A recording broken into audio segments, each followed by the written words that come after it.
오늘 본문 말씀은 출애굽기 23장 14절에서 17절 말씀이고 제목은 맥추절이란 말씀으로 전하겠습니다.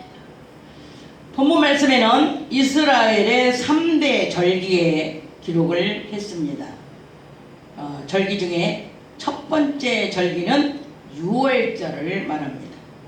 아비벌 14일에 기념을 해야 합니다. 애굽의 종되었던 백성을 하나님께서 밤에 출애굽을 시키셨기 때문에 여호와의 밤이라고도 말을 합니다. 유월절의 행사는 양을 잡아서 머리에 인간의 모든 죄를 안수하여 양에게 위임하고 피를 내어 지성소에 또 문설주에 뿌리고 오실 예수님을 상징해서 하나님이 우리의 죄를 용서해 주시는 예식입니다. 히브리서 10장을 보면은 예수 그리스도의 몸을 단번에 드림으로 우리가 거룩함을 입었습니다. 제사장마다 매일 서서 황소와 염소의 피를 또 제사를 드렸지만 이제 사는 언제든지 이 제사는 언제든지 피를 그 짐승의 피로는 우리의 죄를 없이 하실 수 없다는 것입니다. 아멘. 그래서 오직 그리스도가 죄를 위하여 영원하신 제사를 단번에 드림으로 저와 여러분을 온전케 하신 것을 성령께서 증거하심으로 죄를 위하여 다시는 제사 드릴 일이 없게 되었습니다. 이것이 바로 6월절의 의미는 이와 같습니다. 두 번째 절기는 맥추절인데 이제 맥추절에 대해서 오늘 주요 설교가 되기 때문에 세 번째 절기부터 먼저 말씀을 드립니다. 세 번째 절기는 수장절이라 그래요. 수장절. 그래서 원문에 보면은 수장절의 뜻이 뭐냐? 수학, 곡식, 포로 이런 뜻을 가지고 있습니다. 수장절이라는 것은 초막절이라고도 하고 장막절이라고도 합니다. 같은 설교를 매년 하는데도 절기에 대한 설교를 들을 때는 이해를 하는 것 같지만 그러나 지나고 나면 또 금방 절기에 대한 것을 또 그런 지식을 또 잊어버리고 모릅니다. 1년의 모든 추수를 곡간에 저장하고 은혜 중에 추수를 잘 마치게 하신 하나님께 절기를 지키면서 형식적으로가 아니고 정성을 다하여 진심으로 하나님께 감사제를 드리는 것이 바로 수장절이요 장막절이라고 말할 수가 있습니다. 이제 두 번째 절기는 맥추절. 그 맥추절을 말씀을 드린다면 맥추절은 6월절만큼이나 중요합니다. 그래서 맥추는 한문으로 보면 보리농사입니다. 보리농사. 맥주를 한문으로 보면 보리맥자 가을축자 그렇습니다. 그래서 보리농사라고 말합니다. 그 맥주를 또 원문으로 보면 벗겨내다 또는 벗겨지다 이런 뜻을 가지고 있습니다. 보리는 그냥 먹지 않습니다. 껍질을 벗겨내야 합니다. 이스라엘 백성들이 가나안 땅에 들어가서 처음으로 뿌린 씨앗이 열매를 맺고 거두어들인 것을 기념하고 첫 열매를 하나님께 드리면서 감사하는 것이 바로 맥추절입니다. 할렐루야. 이 맥추절을 77절이라고도 합니다.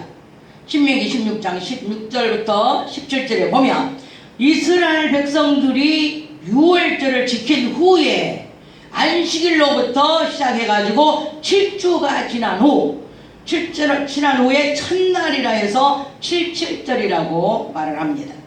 맥추절을 또 오순절이라고도 합니다. 레위기 23장 16절에 보면 오순절이란 77에 49 77절에 지난 후 50일 되는 날로 오순절 강림일로 교회가 처음 시작된 날입니다. 그래서 모세의 율법도 그때 받았습니다. 그래서 이렇게 오순절 또는 77절 또는 맥추절 이렇게 우리가 부를 수가 있습니다. 그럼 오늘이 바로 맥추절입니다. 7월 오늘 7일 맥추절 첫 주가 맥추절입니다. 항상 7월 첫 주가 맥추절이에요. 그거를 잘 기억하시고 하나님께 감사 예물도 드리고 또 영혼도 모시고 와서 영혼도 드리고 이렇게 자기 육체도 금식하면서 육체도 하나님께 드리고 이렇게 하나님께 드리는 날이에요. 드리는 날. 맥추절의 의미는 여러 가지로 표현을 합니다. 맥추절은 밀과 보리를 거두는 시기입니다. 첫 수확을 하나님께 드려야 합니다. 출애굽 23장 16절에 맥추절을 지키라. 내가 수고한 밭에 뿌린 것의 첫 열매를 거둠이라. 그리고 오늘날에도 교회에서는 첫 열매를 드리면서 감사하는 절기로 하나님 아버지께 감사 예물과 감사 예배를 드리는 것입니다. 히브리 원전에 보면 맥추는 뭐예요? 아까 말했죠? 벗겨지다 벗겨내다인데 절은 뭐냐? 절은 기념하다, 또 거룩한 성일이다, 희생 제물이다, 이런 뜻입니다. 그래서 맥추절은 기념합니다. 나를 벗겨내고 나를 하나님께 드리는 겁니다. 희생 제물로 드리는 거예요. 그래서 맥추절을 원문으로 그 뜻을 다 풀이해보면은 내 안에 천국이 이루어지려면 구원의 복음을 소유해야 합니다. 그리스도와 하나 되게 하시고 그리스도와 함께 숨쉬며 그리스도와 함께 생활할 수 있도록 하나님께서 하신다는 뜻입니다. 이 맥추절의 히브리어 원문의 뜻을 풀이해보면 그렇습니다. 하나님과 함께 숨쉬고 하나님과 함께 생활하고 하나님이 그리스도 안에 천국이 내 안에 그리스도가 내 안에 들어와서 내 안에서 천국이 이루어져야 된다. 아멘. 그래야 이게 맥추절의 의미를 진심으로 지키는 뜻이 되는 겁니다. 아멘. 오늘 여러분들이 그리스도 예수를 소유하시기 바랍니다. 저와 여러분이 뭘 할 수 있는 것은 아무것도 없습니다. 그리스도와 하나 되는 것도 하나님께서 해주시고 그리스도와 함께 숨쉬는 것도 하나님이 해주셔야 돼요. 그리스도와 함께 생존하는 것도 하나님이 해주셔야만이 됩니다. 구원의 복음, 이 복음도 이 다 하나님께서 해주셔야 우리가 소유할 수가 있는 것입니다. 아멘. 그래서 이 맥주는 벗겨져야 돼. 벗겨져야 돼. 이 맥주는 또 벗겨내야 돼요. 벗겨지고 벗겨내고. 아멘. 나를 벗겨내야 합니다. 나를. 내게 있는 것, 내가 입고 있는 것, 내가 치장하고 있는 것, 이런 것들을 모두 벗겨내라는 겁니다. 보리는 그냥 먹을 수가 없습니다. 벗겨내고 가루를 빻아서 떡을 만들어 먹어야 하는 것입니다. 내가 보리가 되어 나를 벗겨내고 나 자신이 가루가 되어야 한다는 것입니다. 방앗간에 가서 보리를 빻으려면 아프지만 가루가 되어 많은 사람들에게 떡을 만들어 먹여야 되기 때문에 그 생명을 그 방앗간에 맡겨서 가루가 되어가지고 그 떡을 만들어내는 것입니다. 그 방앗간에 들어가면 이 보리가 부서지고 깨어지고 녹아지고 거듭나는 것입니다. 아멘. 그래서 나의 육체의 모습 가지고는 아무것도 살릴 수가 없어요. 다른 사람 살리려다가 내가 죽어요. 영적인 모습, 영의 사람이 되어져야 영혼을 살릴 수가 있는 것입니다. 포도즙을 만들려고 포도즙 틀에 포도를 넣으면 포도가 으깨지면서 껍데기만 남습니다. 포도즙을 목숨을 살리는 일에 부족한 영양분을 이렇게 채워줘서 그 사람마다 생명을 살려내는 일을 하는 것입니다. 병원마다 다니면서 크게 이 포도당은 쓰임을 받고 있습니다. 포도가 죽지 않으려고 소리 지르고 틀 속에 들어가지 않으려고 한다면 포도는 아무것도 쓰임을 받지 못하는 무용지물입니다.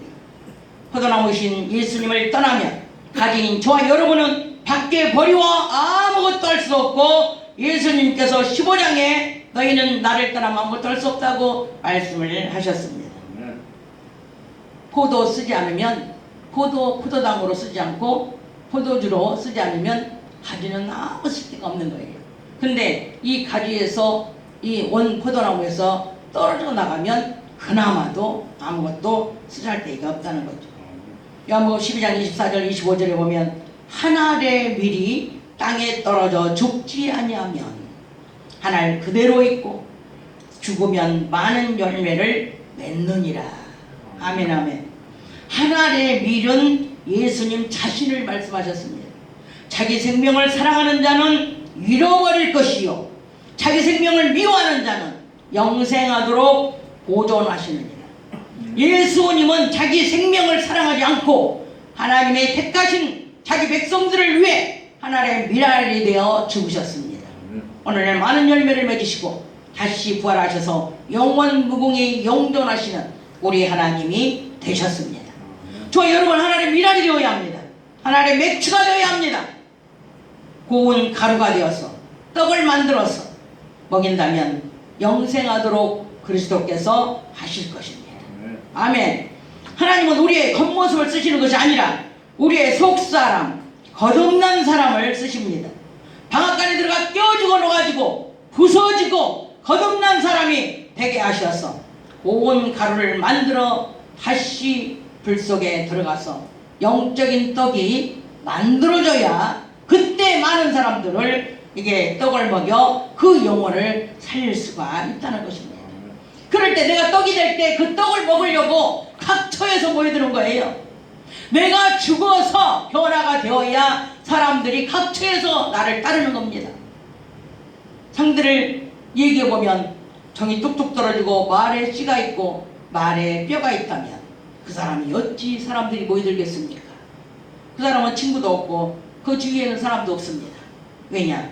그 사람은 아직도 보리로 그대로 있기 때문에 그렇습니다. 보리는 껍데기를 벗겨내야 돼요. 가루가 돼야 돼요. 떡이 돼야 돼요. 그래야 사람들에게 먹일 수가 있는 겁니다. 그래야 사람들을 살릴 수가 있는 것입니다. 아멘. 요한복음 6장에 예수님께서 썩어질 양식을 위하여 너희가 일하지 말고 영생하도록 있는 양식을 위해 일을 하라고 말씀을 하셨습니다. 저와 여러분이 맥주가 되어야 하고 하나님의 밀이 되어야 되는 것은 영생하도록 있는 양식을 위해 일을 하라고 그러는 것입니다. 아멘. 진리로 나아진 자는 땅의 것을 구하지 않습니다. 예수님도 자기의 뜻을 행하러 오신 것이 아니라 아버지의 뜻을 이루러 오셨습니다. 아멘. 예수님은 아버지를 항상 기쁘게 했더니 혼자 두시지 않았다고 했어요. 예수님은 아버지를 항상 아버지 말을 듣고 아버지 말대로 실천을 했습니다. 자기 혼자 자기 멋대로 내가 하나님이니까 내 마음대로 절대 그러지 않았어요. 하나님 말씀대로 그렇게 하셨습니다. 율법으로는 하나님을 기쁘시게 할 수 없습니다.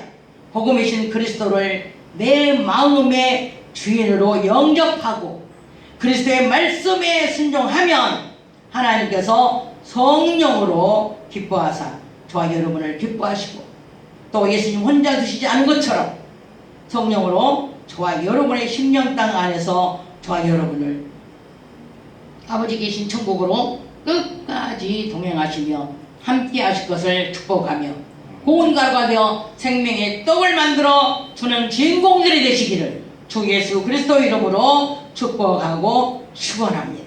오늘 이 말씀에 의지해서 이제 우리가 주여 담창하고 기도합니다. 주여